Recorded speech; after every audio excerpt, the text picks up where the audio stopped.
Estás escuchando La Escuela del Aire.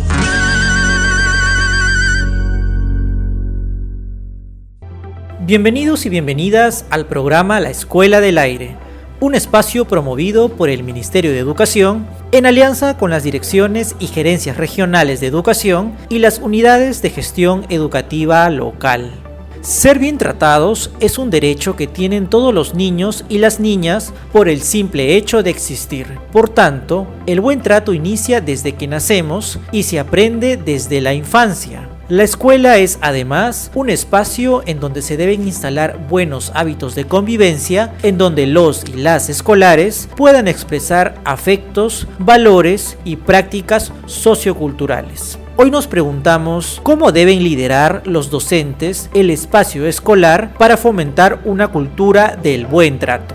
Para ello, hemos invitado a la especialista en bienestar del Ministerio de Educación, Elsa Sánchez. Un gusto tenerte con nosotros, Elsa. Muchísimas gracias, un saludo también cordial para toda la comunidad educativa a nivel de todas nuestras regiones.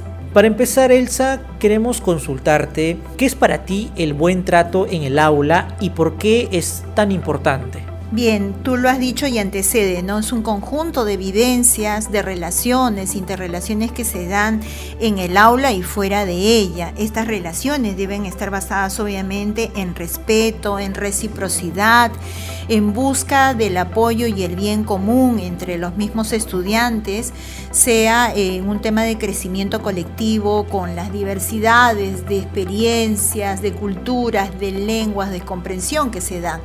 Y eso realmente lo lidera generalmente el adulto, que es nuestro maestro, nuestra maestra que está en el aula y todo el personal que está en la escuela. Si nos enfocamos en lo que sucede dentro del aula, sabemos que el docente tiene un rol muy importante en esta convivencia. ¿Cómo los docentes deben promover el buen trato en este espacio escolar? Bueno, sí, el docente tiene un rol de liderazgo, ¿no? Y de gestión. Obviamente hay muchos momentos en los que el docente no solamente es el referente, sino sobre todo es el modelador. Un adulto siempre, en todo momento, sea con sus mensajes, con sus acciones, está dando un referente de buen trato, de buena convivencia. ¿Y qué implica esto?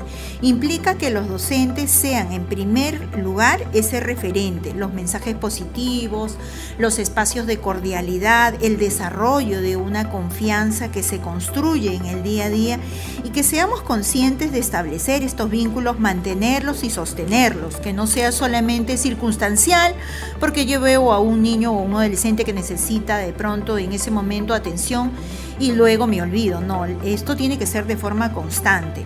Y una de estas actividades que va a ayudar a que se dé el buen trato es que los docentes potencien las habilidades socioemocionales, las habilidades comunicacionales en los estudiantes. ¿Qué van a permitir el desarrollo de las habilidades? Va a permitir que el estudiante sea autónomo, que el estudiante se identifique y pueda identificar también en el otro las emociones, las necesidades que presenta. Un estudiante con buen nivel de habilidades socioemocionales y comunicacionales va a ser mucho más asertivo, va a ser empático, va a ser una ayuda propia también para su par, se cuida y cuida a los demás.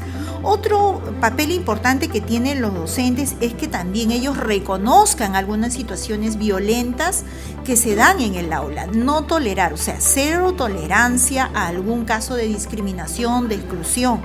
El docente es el primero en estar alerta en estos procesos. También escuchar a nuestros estudiantes. Nuestros estudiantes son un referente, ¿no? Entonces, el buen trato implica esa responsabilidad de no solamente el docente o la maestra, que es docente tutor, porque a veces se le da toda la responsabilidad a quienes son tutores o tutoras, y no recordamos que el hacer la docencia, el ejercicio de la docencia nos compromete y nos ha comprometido desde el primer momento que pisamos esta noble formación y profesión, es que somos unos referentes, que siempre vamos a guiar y vamos a transformar vidas, y esa es nuestra tarea principal. Otra cosa que es importante es que este tema de buen trato, de buenas prácticas, de una convivencia saludable, invita a un colectivo, no es solamente lo que se da en el aula entre los pares, entre los adultos, porque los docentes también en muchos espacios que nos están viendo nuestros estudiantes podemos tener algunas diferencias y ahí también están viendo cómo cómo ellos se tratan como adultos. Y esto definitivamente no escapa a la responsabilidad que tenemos los padres, las madres, las familias en general, de cómo damos este buen trato también en casa. Uno de los pilares que se da por excelencia es que gran parte de los valores y de las normas se dan dentro del seno familiar y las otras se complementan o se refuerzan en la escuela. No podemos invadir los roles que tenemos. Los padres o las familias son el ente protector y cuidador de los hijos o de nuestros estudiantes,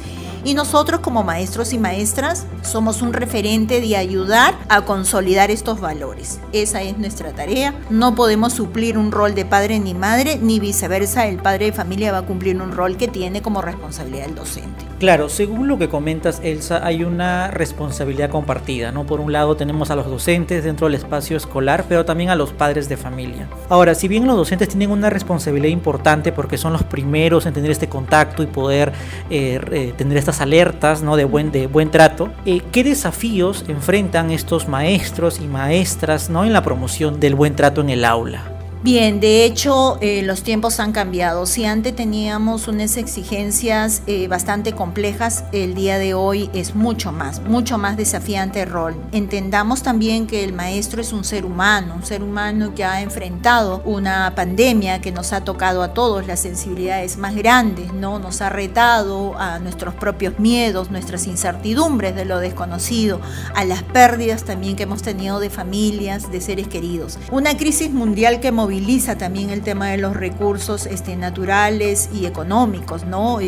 Una crisis mundial que demanda entonces un cambio en esta mirada también de las relaciones personales mucho más cercanas. Yo diría que todos estos grandes desafíos nos hacen vernos mucho más humanos, y eso hace que nuestro docente no esté libre de ansiedad, de estrés, de situaciones de riesgo en cuanto a su salud. Entonces aquí viene el gran desafío. Un docente tiene que ser el más cuidadoso, o una maestra tiene que ser lo más cuidadosa posible de su salud para cuidar a los suyos y para cuidar de sí misma y cuidar también de nuestros estudiantes. Y en eso tú sabes que el Ministerio de Educación también viene trabajando arduamente con muchos espacios como Te Escucho Docente. Tenemos una línea también donde se atienden a los docentes para poder derivar en algunos casos mucho más personales, pero hoy en día el tema de la salud emocional es como la canasta básica, digo yo. Así como uno tiene un presupuesto para ir a actualizarse la medida de la vista, como que vas a ver tu tensión, cómo está, tu presión, cómo está, o alguna parte de tu organismo que tú le prestas especial atención porque sabes que tienes que estar bien,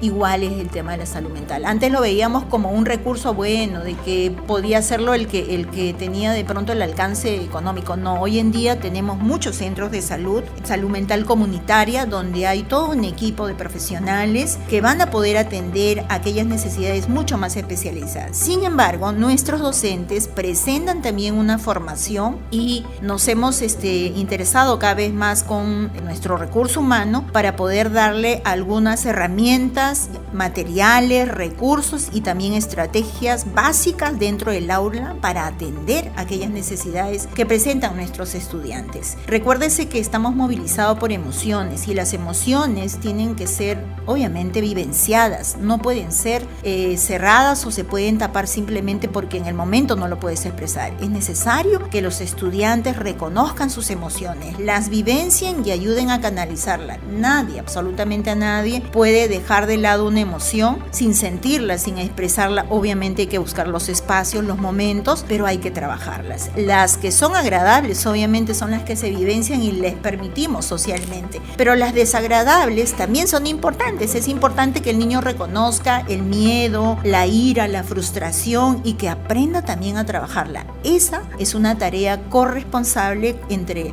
los docentes en el aula, los docentes tutores y obviamente nuestras familias. Nuestros padres de familia también tienen que ser educados en este tema del trabajo socioemocional. También tienen que cuidar obviamente sus emociones para poder atender a sus hijos. Una frase, por ejemplo, que a mí me queda mucho y seguramente nuestros oyentes la pueden tener como referencia, es la que nos dice Joaquín Salvador Lavado, más conocido como Quino en Mafalda. Él decía, por ejemplo, que educar es más fácil que enseñar. ¿Por qué? Porque para enseñar se necesita y se precisa saber, pero para educar se precisa ser. Y el ser tiene que ver con esa sensibilidad grande que tenemos los seres humanos y obviamente plasmarse en aquellos que necesitan de nuestra protección. ¿Quiénes son? Nuestros hijos, nuestros estudiantes, obviamente los menores que están bajo nuestra responsabilidad. Entonces ahí el docente presenta un gran desafío, cuidar de sí y cuidar de los demás. Claro que sí, como venimos conversando, es muy importante, repetimos este mensaje, que los docentes tengan un espacio de autocuidado, ¿no? De bienestar personal, para que a partir de ello también pueda promover este bienestar, este buen trato, este buen clima entre sus estudiantes, ¿no? y con el resto de docentes. Y bueno, estimada Elsa, te agradecemos mucho la oportunidad de poder conversar. Gracias a ti y a todos los oyentes que nos están, ahorita que están conectados. Sí, hasta otra oportunidad. Y bueno, esto fue todo en el programa de hoy de la Escuela del Aire. Volvemos a estudio.